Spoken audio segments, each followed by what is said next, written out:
साथ में हाँ तो हम सुबह ही जाएंगे सर अभी चलना 11 बजे रात में नहीं, हम 11 बजे रात में नहीं जाएंगे क्योंकि ये लॉ भी नहीं कहता है किसी भी कीमत पर कोई लॉ इसमें रात और दिन की बात नहीं नहीं है ना, है ना। आप यहाँ सुबह में आप यहाँ रहिए, आपको लगता हो हाउस अरेस्ट कर लीजिए। सुबह में यहाँ से हमको कोर्ट ले चलिए, हम कोर्ट के लिए तो आए हैं। यदि मेरे मन में ऐसा 6 और 7 की रात के दरमियान जब पूरा बिहार सोने की तैयारी कर रहा था, उस वक्त पटना के पुलिस पूर्णिया के सांसद पप्पू यादव को गिरफ्तार कर रही थी। पप्पू यादव की तबीयत खराब हो गई है, अस्पताल में भर्ती हैं, लेकिन पूरी टाइमलाइन जब आप जान लेंगे आपके पैरों के नीचे से जमीन खिसक जाएगी। दरअसल 6 फरवरी की रात तकरीबन 11 बजे पटना की पुलिस पूर्णिया सांसद के घर पहुंचती है और कहती है हमको गिरफ्तार करना है। और जैसे ही पप्पू यादव कहते हैं कि उन्हें हाउस अरेस्ट कर लो, कल उनको गिरफ्तार कर लेना, कल कोर्ट में पेश करना, पटना की पुलिस कहती है नहीं। और इसके बाद SP city Bhanu Pratap Singh phone करते हैं 2-3 थानों में और कहते हैं फटाफट स्टाफ भेज दो। वहां पर सैकड़ों पुलिसकर्मी पहुंच जाते हैं और जैसे ही इस बात की जानकारी पप्पू यादव के समर्थकों को लगती है कि बिहार की पुलिस उनके सांसद के घर पर पहुंची है, वैसे ही समर्थक भी पहुंच जाते हैं। रात के 12:15 पर पप्पू यादव को आधिकारिक रूप से अरेस्ट कर लिया जाता है और देर रात ही पटना की पुलिस अस्पताल लेकर के पप्पू यादव को पहुंच जाती है। खबर सिर्फ इतनी नहीं है, जो खबर आगे बताने जा रहा हूं वो खबर जो है आपको हैरान कर देगी, आपको परेशान कर देगी और वो खबर बता देगी इस देश में सच बोलना, इंसाफ मांगना, झूठ को बेनकाब करना बहुत ही गंदी बात है। जो व्यक्ति सच बोलेगा, झूठ को बेनकाब करेगा, ऐसे ही पुलिस प्रशासन के लोग उसे परेशान करेंगे। पप्पू यादव की तबीयत खराब है, उन्हें पहले IGIMS अस्पताल में भर्ती किया गया। जब उनकी तबीयत ज्यादा बिगड़ गई, इसके बाद उनको पटना के PMCH अस्पताल में रेफर कर दिया गया। तमाम तस्वीरें सामने आई, तमाम वीडियोस सामने आए और उन तस्वीरों और वीडियोस में साफ तौर पर दिखाई दे रहा है पप्पू यादव बार बार एक बात बोल रहे हैं। सम्राट चौधरी, जिन्हें सम्राट बाबू कह करके पुकार रहे हैं, सम्राट चौधरी पप्पू यादव की हत्या करवाना चाहते हैं क्योंकि नीट छात्रा की जो मौत हुई है उस मामले को पप्पू यादव प्रमुखता से उठा रहे थे। उस बच्ची की आवाज को पप्पू यादव बुलंद कर रहे थे, इंसाफ की गुहार लगा रहे थे, लेकिन लगभग 35 साल पुराने मामले को बिहार की पुलिस खोलती है और उसमें पप्पू यादव को गिरफ्तार कर लेती है। अब बड़ा सवाल दोस्तों यही बन रहा है, क्या आजाद मुल्क भारत में जहां पर कहा जाता है कि हमारा देश संविधान से चल रहा है, क्या रात के अंधेरे में पप्पू यादव को गिरफ्तार करना ठीक है? दिन में पुलिस क्यों नहीं पहुंची? पप्पू यादव चाहते हैं तो अदालत के पास जा सकते थे, पप्पू यादव चाहते तो दिल्ली में रह सकते थे। पप्पू यादव को इस बात की जानकारी थी, वे बिहार पहुंचेंगे, उनको गिरफ्तार कर लिया जाएगा। सब लोग चुप हैं, नरेंद्र मोदी, अमित शाह, JP नड्डा। इस देश में रेपिस्ट खुलेआम घूम रहा है, उसको बेल पर बेल दी जा रही है, लेकिन चुना हुआ एक सांसद जो सच की आवाज को बुलंद करता है, जो इंसाफ मांगता है, उसको परेशान किया जाता है।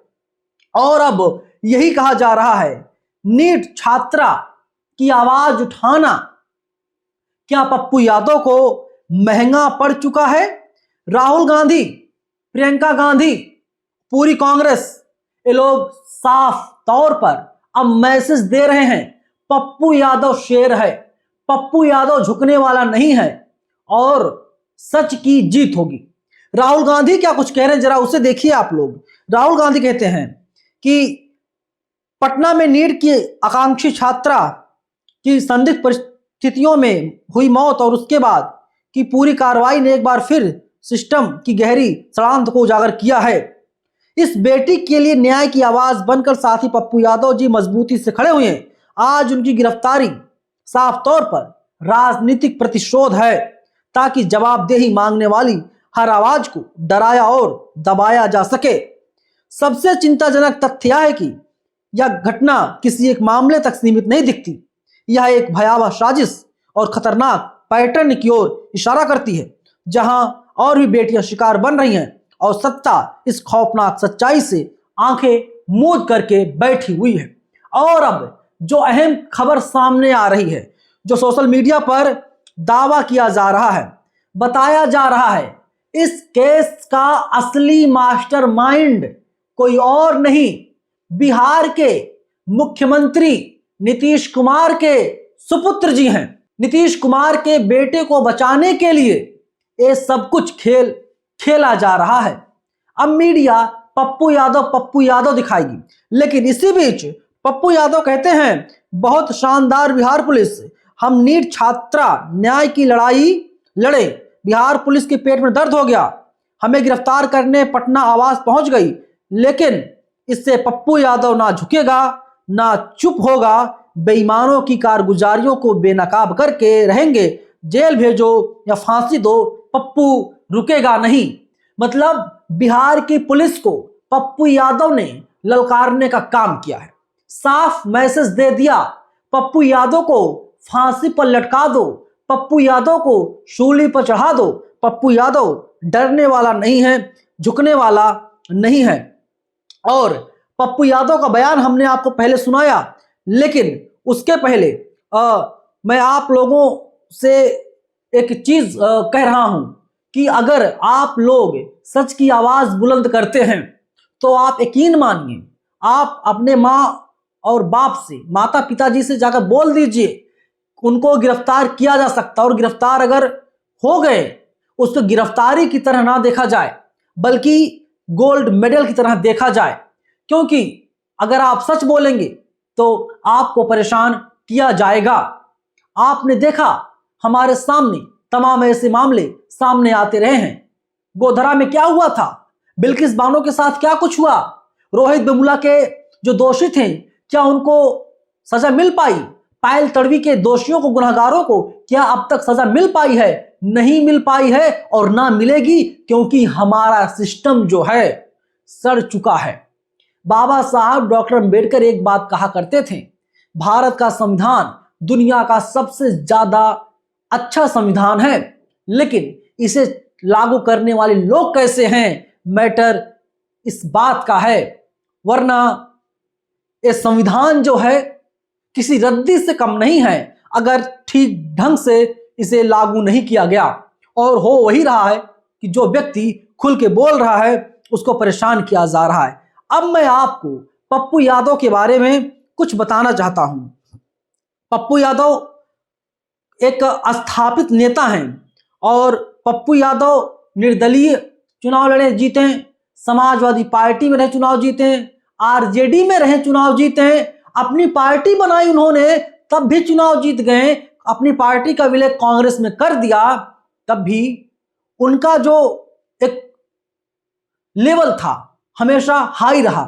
वो अलग बात, पप्पू यादव के ऊपर तमाम फर्जी मुकदमे लादे गए, परेशान किया गया, क्योंकि सत्ता उससे डरती है जो उससे टकराता है।